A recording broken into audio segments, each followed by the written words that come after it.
Спонсор данного видео – компания Health Collection, 100% натуральный состав. Лечение храпа. Храп – это патологическое заболевание, вследствие которого происходит тотальное нарушение работы всего организма. Для проведения эффективного лечения необходимо обратиться к врачу-отоларингологу, который профессионально проведет диагностику заболевания и определит причины. Основная цель проведения ряда лечебных мероприятий – избавить человека от храпа путем возвращения проходимости дыхательных путей.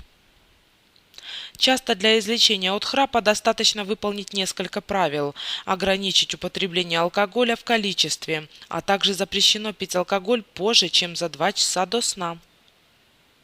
Полный отказ от курения. При наличии избыточного веса следует провести меры по его снижению. Контролировать положение сна, а именно не допускать позы на спине. Начать прием гомеопатических средств для улучшения сна. Часто врачи обращаются к хирургическому вмешательству для исправления анатомических причин храпа. Не стоит бояться похода к отоларингологу, ведь нередко причиной храпа является простой насморк. Однако однозначно не лишним будет в этом убедиться. Спонсор данного видео – компания Health Collection, 100% натуральный состав.